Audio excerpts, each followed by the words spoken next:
사람은 무엇으로 사는가? 사람은 무엇으로 사는가? 어떤 위대한 작가의 책의 제목이자 질문이었다. 가장 널리 퍼진 종교의 영향을 받은 작가는 그와도 접해 있는 대답을 내어놓았고, 개인적인 감상으로는 진리에 닿아 있다고 생각한다.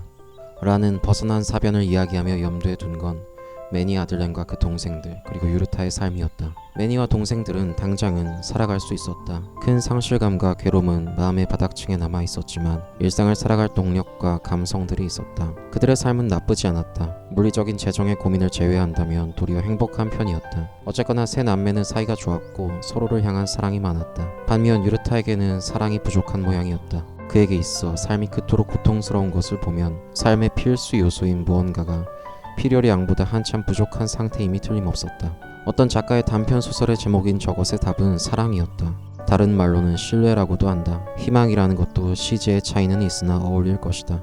그래, 유르타의 일상에는 그것이 부족했다. 사무치도록. 유르타는 간밤에 자신의 서재에서 작은 편지지 하나를 꺼내 들고 있었다. 그의 고민의 흔적이 담겨있는 물건이었다. 누군가에게 차마 건네지 못하고 적어만 두었던 종이 위의 글자들. 달콤한 사랑의 표현은 아니었다. 냉정한 눈으로 바라보게 될 것이 분명한 사실에 대한 기록에 가까웠다. 유르타는 편지지를 손 위에 두고 손을 몇 번이나 쥐었다가 폈다.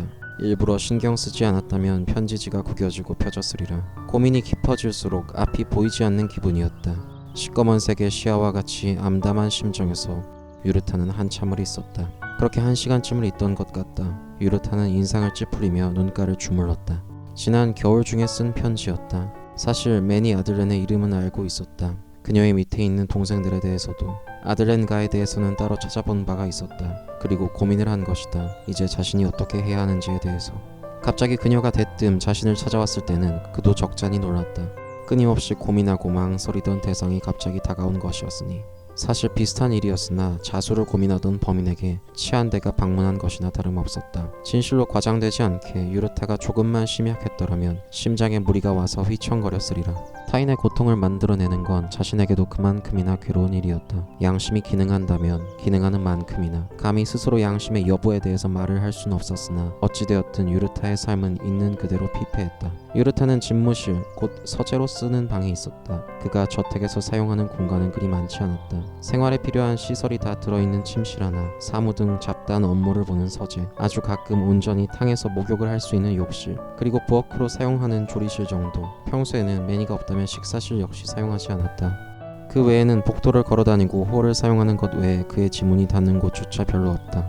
시간은 이미 늦은 밤이었고 바깥은 아직까지 완전히 가시지 않는 쌀쌀한 추위가 창문을 두드린다. 달빛이 휘어져 조금쯤 유리창 너머로 들이닥친다. 물론 그것으로는 광량이 부족했기에 집무용 책상에 양초 하나를 켜두었고 방 중간에 조금 큰 기름 랜턴 하나에 불을 붙여두었다. 방 안은 고요하다. 외풍이 잘 새어들어오진 않아서 바람의 흐름마저. 일렁이는 촛불은 고요했고 유르타가 입을 닫으면 그 자신의 심장 소리 외에는 적막하다. 아주 가만히 있다 보면 저택 내부에서 자연스럽게 삐걱거리는 건축물 특유의 소음을 제외하고는 아무것도 말이 없다. 입이 있는 건 유르타 그뿐이었지만 그 자신의 멈추어버린 생각과 고요 탓에 물건들로부터도 그렇게 느끼는지 모른다. 손에 쥐었던 편지지. 그는 그것을 쥐고 오래도록 고민하다가 그대로 그만 잠에 들었다.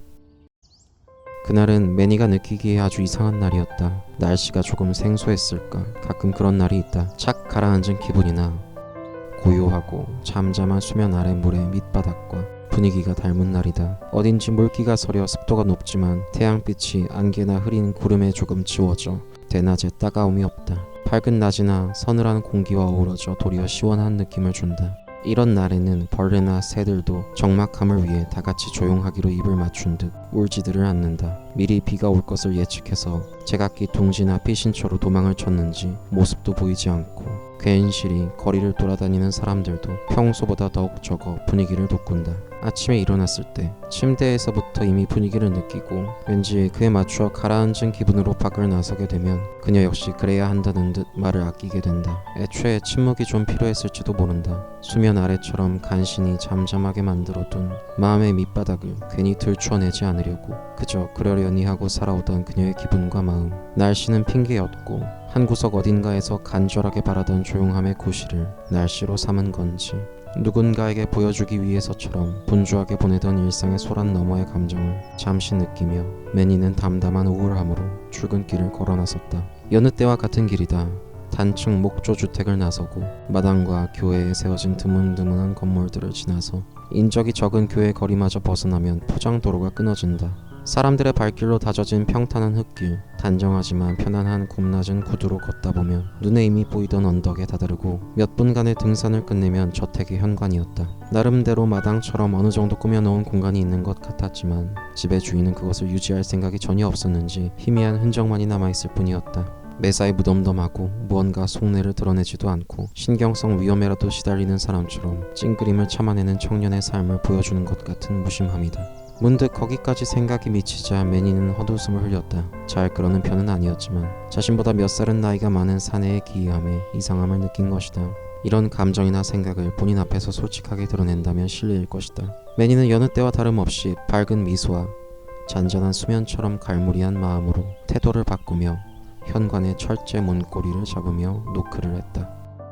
쿵, 쿵, 쿵. 제법 묵직하고 견고한 목재 현관의 겉에 쇠고리가 중력에 따라 부닥치면 꽤나 시끄럽고 둔탁한 소리가 난다. 현관에서 바로 위층에 있는 유르타의 서재에서는 곧바로 알 수 있는 알람이나 마찬가지다. 매니가 오는 시간은 그리 이르지는 않은 아침이었다. 느긋하게 일어나도 아침을 먹을 수 있었고 약간의 부지런함을 발휘한다면 몇 가지 일을 마치고도 남는 정도의 시간. 그러나 오늘의 경우는 미처 정신을 차리지 못하고 있다가 깬 편이었다. 매니가 문고리를 흔들었던 곳에서 시점을 3m쯤 위로 올리고 창문을 넘으면 집무실의 데스크 앞에서 깜빡 잠이 들었다가 발작적으로 깬 참이었다. 부자연스럽게 눌려있던 근육이 입으로 비명을 지르는 것처럼 통증을 만들어냈다. 간밤에 굳었던 근육이 결리는 것도 고생이었다. 앉아서 자는 건 할 짓이 못 되었다. 유르타는 정신이 먼저 깨고 나서도 몇 초간은 끙끙대다가 간신히 푹신한 등받이가 있는 의자에서 몸을 일으켰다. 크 하고 웃음기가 나온 건 아니었다. 일어나다가 책상 머리 어디에 다리나 무릎 따위를 박으면서 새어나온 소리였지. 곧 구당탕하면서 자리에서 벗어난 유르타가 익숙하다는 듯 정문을 열어주기 위해 아래로 내려갔다. 어수선하게 뜬 머리칼이나 금방 박은 무릎을 문지르면서 그가 방에서 나선다. 벌컥 문이 열렸다. 굵고 둔탁한 양각 장식으로 이루어진 검은 톤의 문은 열릴 때만큼은 답지 않게 부드럽게 잘 열리는 편이었다. 여닫이 문이 안쪽으로 들어가며 그 사이에서 청년의 얼굴이 보인다. 유르타이다. 유르타 카이사르. 부스스하게 뻗친 검은 머리에 구겨진 옷을 입고 있는 꼴이었다. 그는 금방 정신을 차린 듯한 몰골을 하고 매니를 마주했다. 매니는 예상과는 달랐지만 크게 벗어나진 않았기에 그럴 수 있다고 생각하며 조금도 동요하지 않았다. 여느 때와 같이 밝게 웃는 얼굴로 그녀가 인사를 했다. 안녕하세요, 카이사르 씨. 그럴 때마다 유르타는 자신의 심장과 양심이 제대로 기능을 하는지 알아볼 수 있었다. 꽤나 성능이 좋은 모양이었다. 유르타는 피곤에 젖어 기미가 내려앉은 얼굴로 고개를 끄덕거리며 그녀를 안내했다.